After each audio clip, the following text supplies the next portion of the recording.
आज हम पढ़ेंगे बेंड्स रूल। बेंड्स रूल क्या होता है?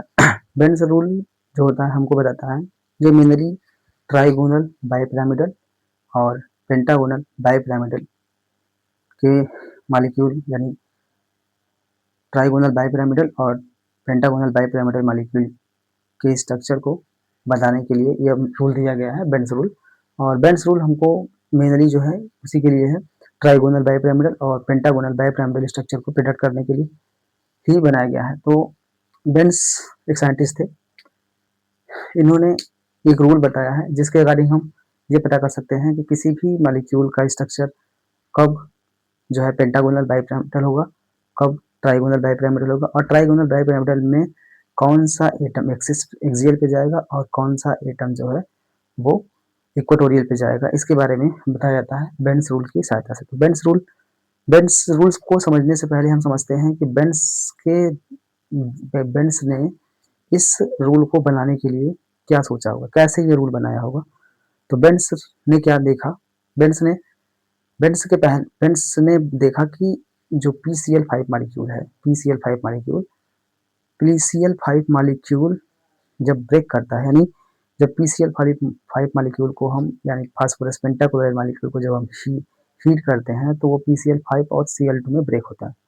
यानी अगर हम PCl5 मॉलिक्यूल की बात करें तो PCl5 मॉलिक्यूल ये है, PCl5 मॉलिक्यूल जब इसको हीट किया जाता है या जब ब्रेक होता है तो ये PCl3 और Cl2 में ब्रेक होता है। तो इनके दिमाग में ये आया कि PCl5 मॉलिक्यूल है तो इसका मतलब है कि इसमें 3 बॉन्ड एक तरीके के हैं और 2 बॉन्ड अलग तरीके के हैं। इनके दिमाग में ऐसा कुछ आया। इसको समझने के लिए इन्होंने और बहुत से कंपाउंड बनाए, PCl5 की तरह ही बहुत सारे कंपाउंड बनाए, जिसमें जैसे कुछ एग्जाम्पल समझते हैं। जैसे PCl3F2 बनाया, उसके बाद PCl2Br3 बनाया और PClPBr2Cl3 बनाया और PBr2F3 बनाया। तो ये सभी कंपाउंड इन्होंने अलग अलग तरीके के बनाए और इन सबको हीट किया और देखा। इन सबको जब हीट किया ऐसे, इन सबको हीट किया तो क्या निकला? यहाँ से भी PCl3F2 निकला और इसको भी हीट किया तो क्या निकला? PCl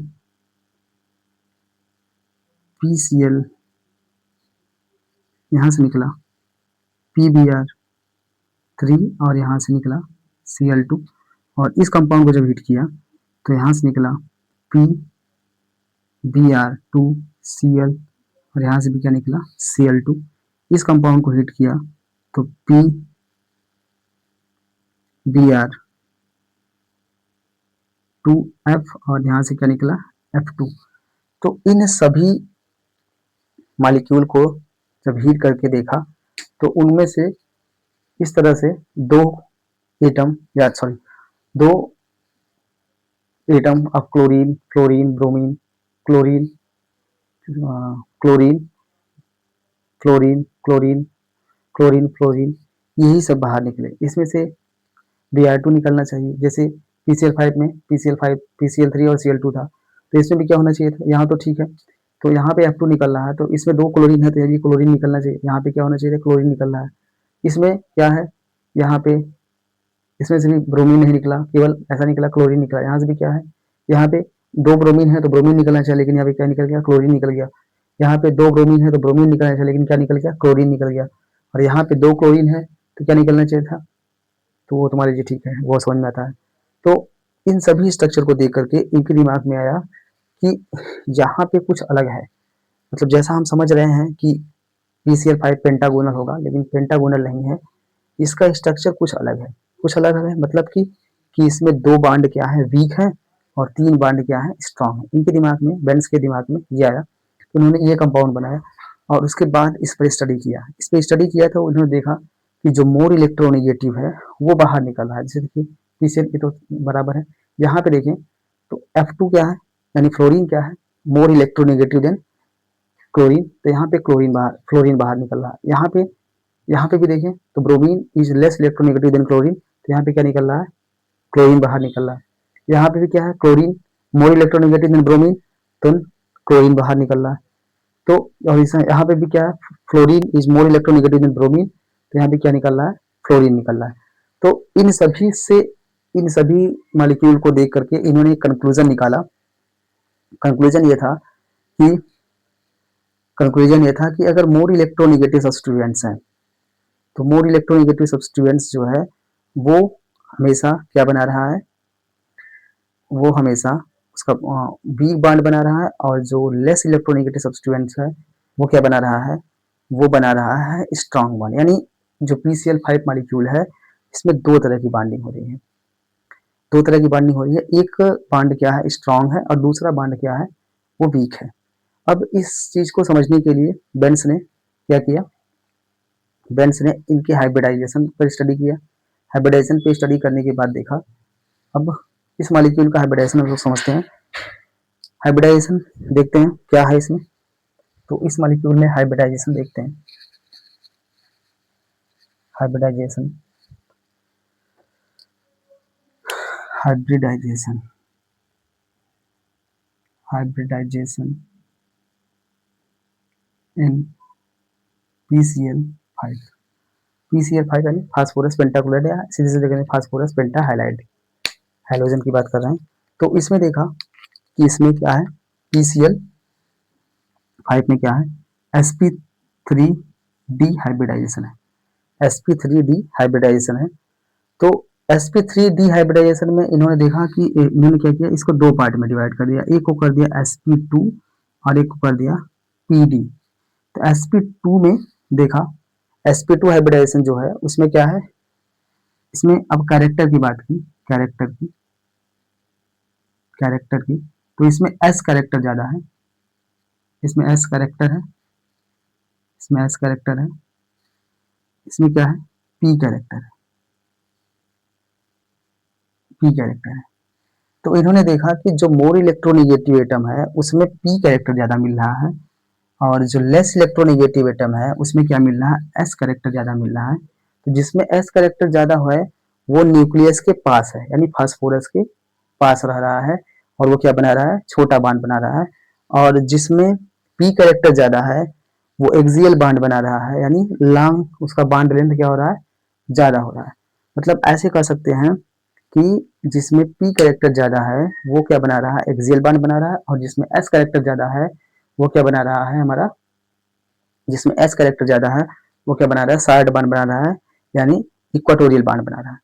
तो इसके आधार पर बेंस ने PCl5 को बताया कि ये कैसा है, यह दो तरह का है, यानी sp2 की वजह से क्या हो रहा है, इसमें यह ट्राइगोनल ये बना रहा है, ट्राइगोनल प्लेनर स्ट्रक्चर, प्लेनर, और जो PD है ये कैसा बना रहा है, एक्सियल स्ट्रक्चर बना रहा है, तो PD मिक्सिंग की वजह से क्या हो रहा है, इसमें p कैरेक्टर इसमें हाई है, और इसमें क्या है, s कैरेक्टर हाई है, तो इन सब को देख करके इन्होंने कंक्लूजन निकाला कि यदि मोर इलेक्ट्रोनेगेटिव सब्सटीट्यूएंट्स है कहीं किसी भी कंपाउंड में, तो वो हमेशा क्या बनाएगा, उसका बॉन्ड लेंथ हमेशा ज्यादा रहेगा as compare to less electronegative substituents.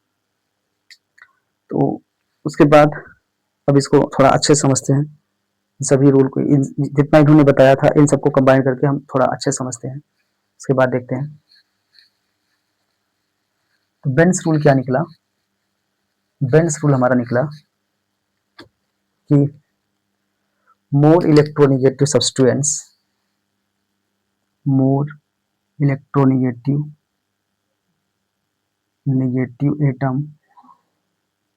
Atom goes to that part which have which have more which have more p character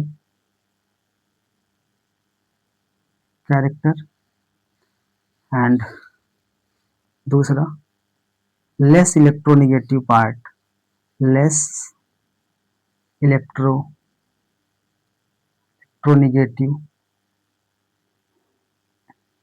atom goes to that part which have which have less electronegative less p character or more s character मतलब कि जो ज्यादा electronegative है, जो more electronegative है, वो कहाँ जा रहा है? वो जा रहा है एक्सियल पे। मोर कहाँ पे जा रहा है? That part which has more P character, that is कहाँ जा रहा है? एक्सियल और हेंस एक्सियल। और जो इसके पास लेस इलेक्ट्रोनेगेटिव है वो कहाँ जा रहा है? लेस इलेक्ट्रोनेगेटिव या कह सकते हैं लेस पी कैरेक्टर, वो कहाँ जा रहा है? वो जा रहा है हमारा इक्वाटोरियल पे इक्वाटोरियल पे जा रहा है। एस कैरेक्टर ज्यादा होगा, इसमें क्या होगा? एस कैरेक्टर कम होगा, पी कैरेक्टर ज्यादा है। तो ये कैसा बनाएगा? एक्सियल बांड, और ये क्या बनाएगा? Equatorial bond. तो एक्सियल बांड का क्या होगा? बांड लेंथ ज्यादा होगा, और इक्वाटोरियल का क्या होगा? बांड लेंथ कम होगा। तो एक्सियल में बांड लेंथ ज्यादा है, जब किसी भी बांड का बांड लेंथ ज्यादा रहेगा तो उसको ब्रेक करना बहुत ही आसान है, उसको हम आसानी से ब्रेक कर सकते हैं। और जिसमें बांड लेंथ शार्टर रहेगा एस, तो वो क्या होगा? वो न्यूक्लियस के पास रहेगा और उसको ब्रेक करना आसान नहीं होगा, यानी वो आसानी से ब्रेक नहीं होगा। तो दो चीजें बताता है बेंस रूल। हमको क्या बताया कि जो मोर इलेक्ट्रोनिगेटिव रहेगा वो कहाँ जाएगा? हमेशा एक्सियल पे, और जो लेस इलेक्ट्रोनिगेटिव रहेगा वो कहाँ जाएगा? इक्वाटोरियल पे। तो स्ट्रक्चर अब समझते हैं हम लोग, स्ट्रक्चर देखते हैं, कुछ एग्जांपल्स भी समझेंगे। स्ट्रक्चर देखते हैं।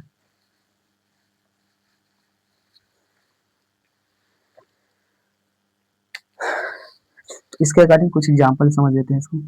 एग्जांपल से अगर समझें तो PCl5 यानी PCl3F2 में और PBr3Cl2 और PF या इसको कर लें P, इन दोनों को देखते हैं पहले। तो इसका स्ट्रक्चर कैसा होगा? इसमें क्लोरीन कहाँ जाएगा? Chlorine less electronegative as compare to fluorine, तो क्लोरीन कहाँ जाएगा? ये जाएगा एक्सियल पे, सॉरी इक्वाटोरियल पे। और ये कहाँ जाएगा? ये फ्लोरीन जाएगा एक्सियल पे। फ्लोरीन कहाँ जाएगा? एक्सियल पे। तो इसमें दो तरह की बाइंडिंग हो गई। इस बांड को बोलेंगे हम एक्सियल बांड, जो बाहर की तरफ गया है। ये बांड हमारा हो गया एक्सियल बांड, एक्सियल। ये भी क्या है? एक्सियल है, एक्सियल। और ये क्या है हमारा? Equatorial bond, equatorial bond. दो चीजें हैं इसमें, ये एक्सियल है और ये क्या है? इक्वाटोरियल है।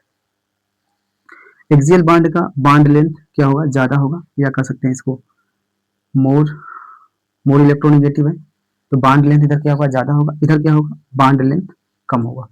और यहाँ पे जो ये है कि एंगल है, ये कितना आएगा? 120, और इसके बीच का एंगल कितना रहेगा? 90 डिग्री। तो इसमें दो तरह का। और इसका स्ट्रक्चर देखिए, इसका स्ट्रक्चर तो यहाँ पे आ जाएगा ब्रोमीन, यहाँ पे भी ब्रोमीन, यहाँ पे भी ब्रोमीन, और यहाँ पे क्या हो जाएगा? क्लोरीन और क्लोरीन। ये स्ट्रक्चर है। तो इसमें देखें, तो इसमें क्या है? इसमें मोर पी कैरेक्टर है, मोर पी कैरेक्टर, और इसमें क्या है? मोर एस कैरेक्टर, इसमें क्या है एस कैरेक्टर, इसकी वजह से क्या हो रहा है यह एकदम पास आ जा रहा है न्यूक्लियस के, और बांड क्या हो रहा है छोटा बन रहा है, और इसमें क्या हो रहा है बांड बड़ा बन रहा है। इसका बांड लेंथ क्या है ज़्यादा है, और इसका बांड लेंथ क्या है कम है। अब यहाँ पे एक रिलेशन होता है बांड लेंथ और बांड एंगल में। अब इसका यूज समझ लेते हैं, यूज से ही समझ में आएगा कि बेंस रूल का क्या यूज है। Use of Bent's rule, application of Bent's rule, application of Bent's rule.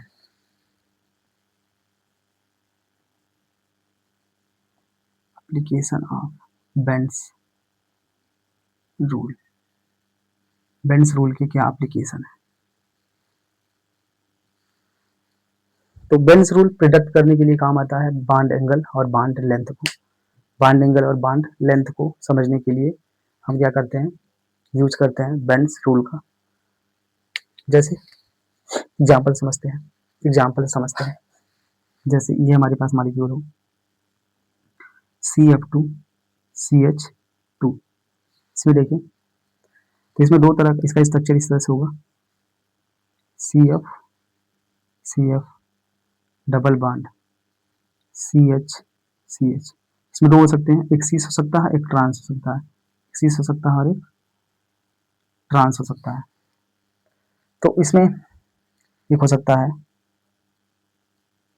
F F और यहाँ पे H और ये H, दो हो सकता है।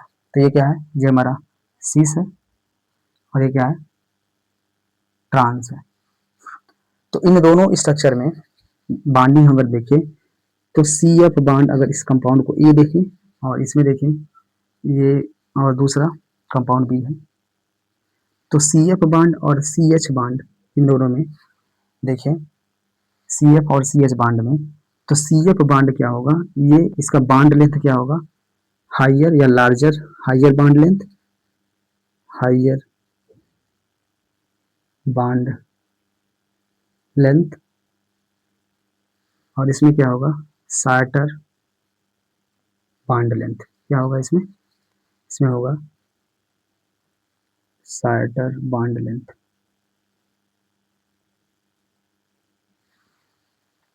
इस वाले में क्या होगा बॉन्ड लेंथ ज़्यादा होगा और इस वाले में क्या होगा बॉन्ड लेंथ कम होगा, ऐसे कह सकते हैं बनाएंगे तो ये ऐसे होगा। क्यों ऐसा होगा, क्योंकि मोर इलेक्ट्रोनिगेटिव है, मोर इलेक्ट्रोनिगेटिव है तो क्या होगा इससे दूर रहेगा, बेंड्स रूल के अकॉर्डिंग क्या होगा एक्सियल पे जाएगा, यानी बॉन्ड लेंथ इसका ज़्यादा होगा। अब जब इसका बॉन्ड लेंथ ज़्यादा होगा तो बॉन्ड लेंथ और बॉन्ड एंगल में एक रिलेशन होता है, बॉन्ड लेंथ, बॉन्ड लेंथ जो होता है वो inversely proportional to bond angle होता है, बॉन्ड एंगल, ठीक है।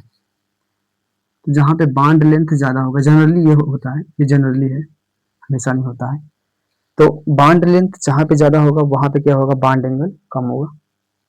तो यहाँ पे ये एंगल क्या होगा इस एंगल के कंपेयर में, यानी अल्फा 1 जो होगा वो अल्फा 2। तो यहाँ पे अल्फा 1 की बात करें तो अल्फा 1 क्या होगा एंगल वो, या थीटा कर लें, अल्फा 1 क्या होगा वो लेस होगा एज कंपेयर टू अल्फा 2। किसकी बात कर रहा है बॉन्ड एंगल की, ठीक है। यहाँ भी देखें, यहाँ भी देखें तो CF ये वाला बॉन्ड लेंथ क्या होगा ज़्यादा होगा, यानी अगर हम इसको ए कर दें और इस वाले को देखें इसको बी कर दें तो CF क्या होगा वो शॉर्टर होगा, शॉर्टर, और CH क्या होगा या लार्जर या हाइयर होगा, लार्जर। तो ये बताता है हमको, ये एक एप्लीकेशन है जिससे हम बॉन्ड लेंथ बता सकते हैं किसी भी कंपाउंड्स में। दूसरा एग्जांपल इसका समझते हैं, एक और एप्लीकेशन इसका समझते हैं।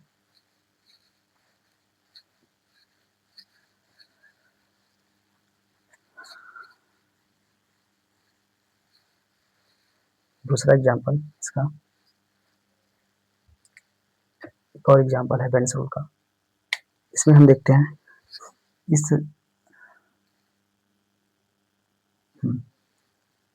कौन सा कंपाउंड में बेंड्स रूल के लिए दूसरा, हाँ ये है, जैसे एक ये है, थोड़ा बड़ा बनाते हैं, देखिएगा ये साइक्लोब्यूटेन, साइक्लोप्रोपीन और ये साइक्लोपेंटेन, ये है। तो साइक्लोब्यूटेन, साइक्लोपेंटेन और साइक्लोप्रोपेन, ये तीन है। इन तीनों में अगर स्टेबिलिटी की बात करें तो ये क्या होता है, ये सबसे कम स्टेबल होता है, यानी लेस स्टेबल, वेरी लेस कर सकते हैं, लेस स्टेबल, या ये लेस स्टेबल होता है। ये क्या होता है, इसके कंपेयर में ज़्यादा स्टेबल होता है, और ये क्या होता है, उससे सबसे ज़्यादा स्टेबल होता है। तो इन तीनों में सबसे ज़्यादा स्टेबल पेंटागोनल। क्यों ऐसा होता है, इसका रीजन क्या है? इसका रीजन है ये bond angle, bond angle, bond angle, इसमें भी क्या है, बॉन्ड एंगल, यहाँ भी रीजन है इसका बॉन्ड एंगल। अब ये बेंस रूल के द्वारा इसको हम समझ सकते हैं कि क्यों ऐसा हो रहा है। बेंस रूल के अकॉर्डिंग हम इसको समझ सकते हैं कि क्यों ऐसा हो रहा है। तो बेंस रूल, कार्बन जो होता है, कार्बन कार्बन का जो आइडियल एंगल है, ideal angle, ideal angle, ideal angle की बात करें तो ये होता है 109, नियर अबाउट 109.28 होता है, ये होता है आइडियल एंगल। तो यहाँ पे क्या है, 90 डिग्री है एंगल, यहाँ पे 90 डिग्री एंगल है, और इधर जो है हाइड्रोजन, और ये हाइड्रोजन है, दो हाइड्रोजन। तो इन साइड द रिंग, रिंग के अंदर एंगल कितना है, 90। तो 109 में से अगर 90 माइनस करें तो कितना आ जाएगा, 9, और इसके बाद यहाँ आ जाएगा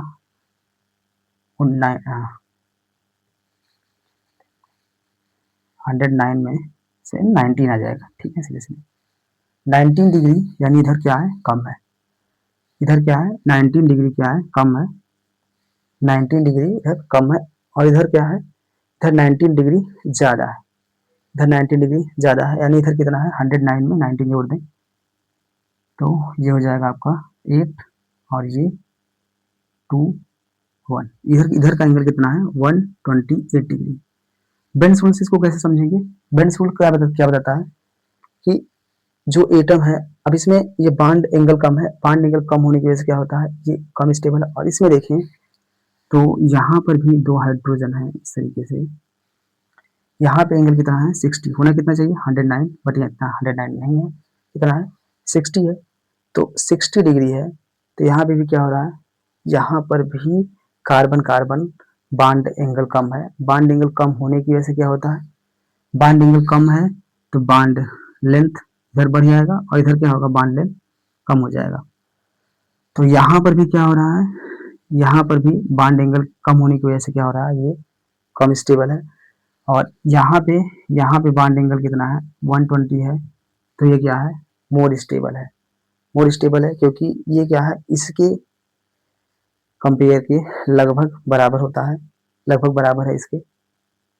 तो यहाँ पे क्या हो गया, यहाँ पे थोड़ी स्टेबिलिटी आ गई, तो इसलिए क्या है, सबसे ज़्यादा स्टेबल है, ये दोनों क्या है, लेस स्टेबल है। दूसरा एग्जाम्पल समझते हैं इसको, दूसरा एग्जाम्पल समझते हैं बेंस रूल का ही दूसरा एग्जाम्पल। इसको हम रिएक्शन भी प्रेडिक्ट कर सकते हैं इससे कि क्या होगा इसमें। अगर देखें बेंस रूल से हम स्ट्रक्चर्स को तो बता ही सकते हैं, बॉन्ड एंगल बॉन्ड लेंथ दोनों बता सकते हैं, किसमें बॉन्ड एंगल ज़्यादा होगा, किसमें बॉन्ड लेंथ कम होगा। उसके साथ साथ हम कुछ रिएक्शन भी प्रेडिक्ट कर सकते हैं कि यह रिएक्शन हो रहा है, जैसे PCl5 का किसी में रिएक्शन हो रहा है तो उसमें से क्लोरीन निकलेगा या ब्रोमीन निकलेगा, इसमें हम देख करके बता सकते हैं। ये भी बेंस रूल के अकॉर्डिंग हम समझ सकते हैं। और कुछ और एग्जाम्पल समझते हैं, एग्जाम्पल कुछ एग्जाम्पल और समझते हैं, जैसे CH4 की बात करें, ये है H, H यहाँ पे Cl हो गया, ये क्या है, H, दूसरा है H, H यहाँ पे Cl, और यहाँ पे Cl। उसके बाद यहाँ पे Cl Cl Cl और Cl, ये ऐसे। इसमें ये आइडियल है, यह पूरा आइडियल है। तो इस केस में सभी का क्या होगा, बांड लेंथ अगर देखें, बांड लेंथ क्या होगा इसमें, इक्वल होगा, इक्वल होगा सब में। लेकिन अगर इस कंपाउंड में देखें, इस कंपाउंड में, तो इसमें दो तरह के एटम है। एक क्या है हमारा, इसमें क्लोरीन लगा हुआ है जी। क्लोरीन की वजह से क्या होगा, एक बांड लेंथ में पी कैरेक्टर ज्यादा आ जाएगा, इसमें मोर पी कैरेक्टर है, मोर पी कैरेक्टर, मोर पी कैरेक्टर है। तो क्या होगा, ये बांड लेंथ क्या हो जाएगा, इसका बांड लेंथ क्या हो जाएगा, हाई हो जाएगा एज कंपेयर टू दिस। और एक चीज इसमें और होगा, एक चीज और होगा कि यहाँ पे जो एंगल था वो 109 तो था, 109.28 होता है, ये था। बट यहाँ पे क्या हो जाएगा, ये 109.2 नहीं रहेगा, 109.28 नहीं रहेगा, उसके कंपेयर में क्या हो जाएगा, कुछ कम हो जाएगा। क्यों कम हो जाएगा, क्योंकि इसका बांड लेंथ, सॉरी, इन दोनों के बीच का तो 109 के लगभग ही रहेगा, बट यहाँ पे जो रहेगा वो बांड एंगल क्या हो जाएगा, कम हो जाएगा। यानी यहाँ पे अगर हम अल्फा 1 और अल्फा 2 की बात करें, और यहाँ पे इसकी बात करें, लेंथ की बात करें, तो अल्फा 1 जो होगा वो हमेशा क्या होगा, वो ज़्यादा होगा एज कम्पेयर टू अल्फा 2। और उसके बाद अगर हम बांड लेंथ की बात करें, सी एच बांड लेंथ जो होगा वो ये बांड एंगल को बता रहा है, बांड एंगल। और उसके बाद सी एच बांड और सी एल बांड में बात करें तो ये क्या होगा, हायर होगा इसका लेंथ, हाई बांड लेंथ। यानी बांड लेंथ की बात करें तो इसका बांड लेंथ क्या होगा, कम होगा, और इसका बांड लेंथ क्या होगा, ज़्यादा। और इस कंपाउंड में बात करें, इस कंपाउंड में भी ये वाला बांड एंगल यानी अल्फा 1 और अल्फा 2 की बात करें तो इसमें अल्फा 1 की वैल्यू जो होगी वो क्या होगी, ज़्यादा होगी एज कम्पेयर टू अल्फा 2। इसमें इसमें फिर से आइडियल हो गया, ये आइडियल हो गया यानी टेट्रा। तो इसमें सब में क्या होगा, बांड एंगल, बांड एंगल क्या होगा, सभी तरफ इक्वल होगा। ये Cl एंड Cl क्या होगा, सब में इक्वल होगा। और बांड लेंथ भी क्या होगा, बांड लेंथ भी क्या होगा, सभी में इक्वल होगा। Cl बांड लेंथ ये क्या होगा, इन सब में यहाँ से यहाँ तक का बांड लेंथ इक्वल, ये बांड लेंथ इक्वल, ये मतलब अल्फा 1। और इसमें भी क्या करें, अल्फा 2 की बात करें तो अल्फा 1 इक्वल टू अल्फा 2 होगा। इन दोनों में बांड लेंथ और बांड एंगल क्या होगा, बराबर होगा। एक दूसरा एग्जाम्पल और समझते हैं, एक एग्जाम्पल और समझते हैं।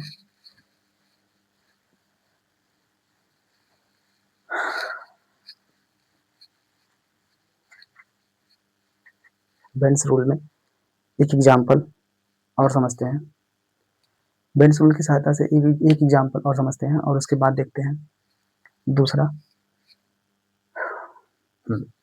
जैसे ये हमारे पास हो POCl3,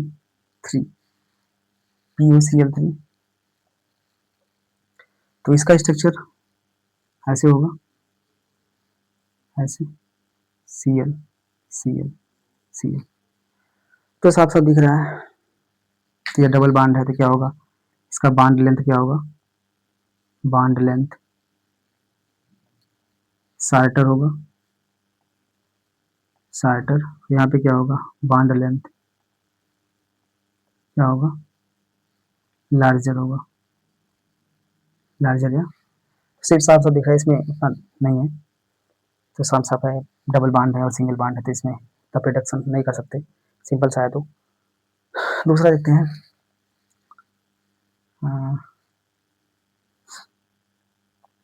एक मिनट, कुछ एग्जाम्पल। हाँ, पी हाँ इसको देखते हैं, बी BCl2 और Br, ये तो एक्सेप्शन हो जाएगा। यहाँ पे इसका बॉन्ड लेंथ क्या होगा, ज़्यादा हो जाएगा, कम हो जाएगा, इसका बॉन्ड लेंथ क्या हो जाएगा, ज़्यादा हो जाएगा। इसको भी देखते हैं।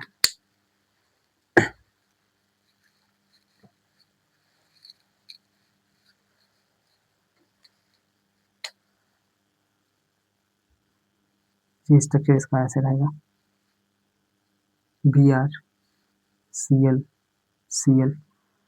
तो यहाँ पे क्या होगा, ये BCl का BCl और BBr में इसका बॉन्ड लेंथ क्या होगा, यानी अगर इसको ए कर लें और इसको बी कर लें तो बॉन्ड लेंथ अगर देखें, बॉन्ड लेंथ तो ए का बॉन्ड लेंथ क्या होगा, ज़्यादा होगा एज कंपेयर टू बी का, ये ऑर्डर होगा। कुछ और एग्जांपल समझते हैं। एक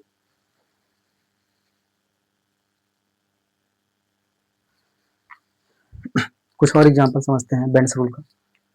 कुछ और एग्जांपल में जैसे ये है N2F4 और एक है N2H4। इसका स्ट्रक्चर ऐसे होगा, F F एक N2F2 रहेगा, N2F2 और N2H2, 3 4, ठीक है। इसका भी स्ट्रक्चर ऐसे ही होगा, हाइड्रोजन और ये हाइड्रोजन, ठीक है। N2F2 नहीं, F4 ही रहेगा, ठीक है, सिंगल बॉन्ड कर लेंगे। यहाँ पे F, यहाँ पे F, यहाँ पे H और यहाँ पे H, सिंगल बॉन्ड रहेगा। तो इन दोनों कंपाउंड में, कंपाउंड ए और बी में देखें, कंपाउंड ए और कंपाउंड बी में बॉन्ड लेंथ की बात करें, कंपाउंड ए और बी में बॉन्ड लेंथ की बात करें तो NF का बॉन्ड लेंथ जो होगा वो कम होगा एज कंपेयर टू NH। ये ऑर्डर है किसके लिए, बॉन्ड लेंथ। और यदि हम एंगल की बात करें यानी α1 और α2 की बात करें तो α1 जो होगा वो हमेशा कम होगा। एक मिनट, इसमें उल्टा हो गया, ये ऐसे रहेगा, बॉन्ड लेंथ NF का बॉन्ड लेंथ ज़्यादा रहेगा एज कंपेयर टू NH। और बॉन्ड एंगल की बात करें α1 और α2 में तो α1 जो होगा वो हमेशा कम होगा एज कंपेयर टू α2। ये किसके लिए है, बॉन्ड एंगल के लिए, ठीक है। दूसरा एग्जांपल समझते हैं, दूसरा एग्जांपल देखते हैं, एक और एग्जांपल देखते हैं हम लोग। B2H4 को देखते हैं, B2H4 और B2F4, इन दोनों को देखते हैं। B2H4 और B2F4 को देखते हैं तो इसका स्ट्रक्चर बनाते हैं, BF F और ये भी F और ये भी F और एक और है यहाँ पे B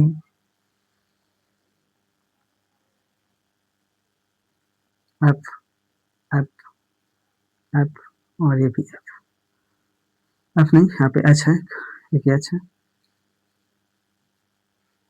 ये H H H और H। तो B F ये वाला बॉन्ड लेंथ, ये यहाँ पे एंगल की बात करें पहले तो α1 α2 की बात करते हैं तो α1 जो होगा, α1 और ये α2, तो α1 जो होगा वो हमेशा क्या रहेगा, कम रहेगा एज कंपेयर टू α2। α2 यानी बॉन्ड लेंथ इसका कम रहेगा। और इसका बॉन्ड लेंथ की बात करें तो BF बॉन्ड लेंथ जो होगा वो हमेशा क्या होगा, ज़्यादा होगा as compare to B H. ये किसका है, order of bond length, bond length, bond length. कुछ और एग्जाम्पल समझते हैं, एक दो और एग्जाम्पल देखते हैं, ट्राइगोनल बाई पैरामीटर में देखते हैं।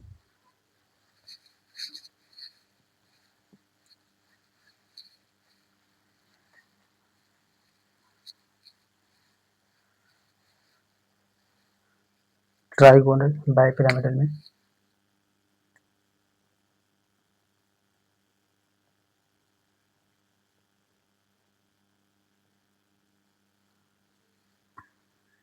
तो जैसे पी एफ 3Cl2 है, तो ये ऐसे है,